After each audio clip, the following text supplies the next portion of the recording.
One of the amazing things about the nighttime is that the nighttime is very special whether you're a believer or not. One of the things that psychologists often discuss is that nights are usually considered a spiritual time. So they talk about how usually people are more willing to share and they're usually more in touch with their feelings and their emotions at night. And this is why you see when people go out on dates and stuff like that, when do they usually go out? During the day or at night? So people are more likely to be in touch with their spiritual side and their feelings and their emotions. And what Islam does is that it takes advantage of this time. So while other people are busy doing other things, a believer takes that spiritual time and they take that emotional time and they devote it to their Lord. And one of the things that the scholars often talk about is that the night is a testimony of a person's love. So whatever a person loves, you'll see that they'll usually devote their night to that. So if a person's only concern in life is to have fun and party and maximize pleasure, they'll spend their night trying to do that.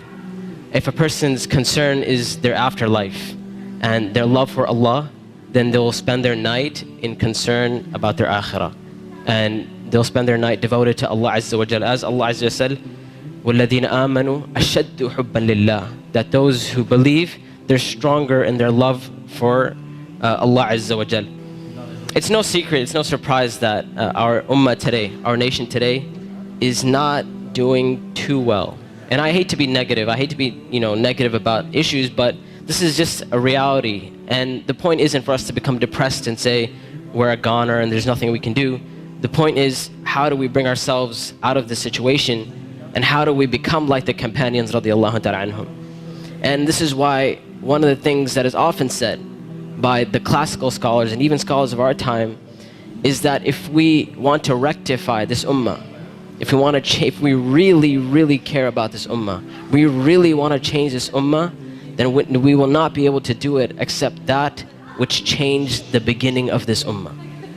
Meaning, if we really care, we really want the ummah to progress. Now we're Muslims living in the West and we care about Muslims in America, and we really want Muslims to be in a better state, then we have to look at the sunnah of the Prophet ﷺ and how the companions did it. And it is in that we're going to find our ummah come to life.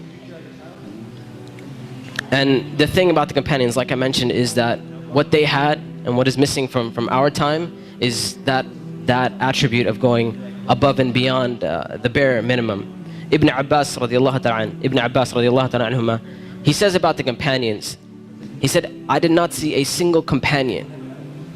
He said, I did not see a single companion except that they would take something from the night.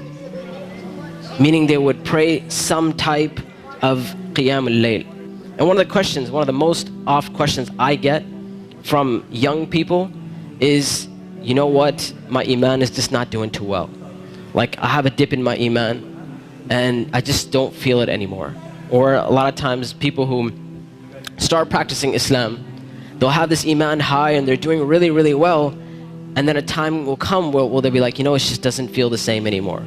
Or a lot of times reverts and converts will say, when I first became Muslim, it was the most amazing experience of my life, and I want that back.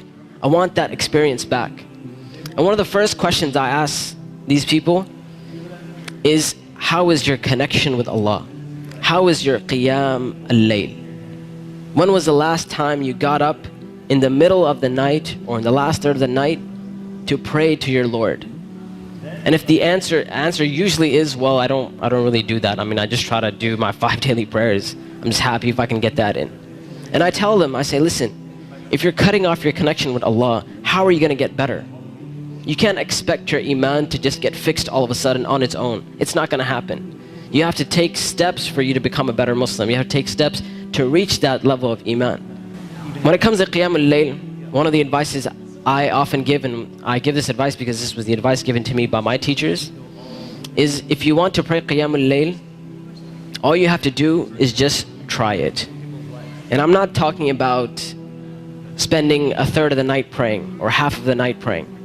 I'm saying get up 10 minutes before Fajr. Just 10 minutes before Fajr. And we know the Prophet ﷺ told us that it is the last third of the night where Allah azza wa jal comes down to the lowest parts of the heaven and He asks, He says, which one of my servants is seeking my forgiveness that I may forgive them? And which one of my servants is seeking my mercy that I may be merciful for them? Which one of my servants is asking of me that I may give to them? And that third of the night is still there in the last 10 minutes before Fajr. So all I'm saying is wake up 10 minutes before Fajr.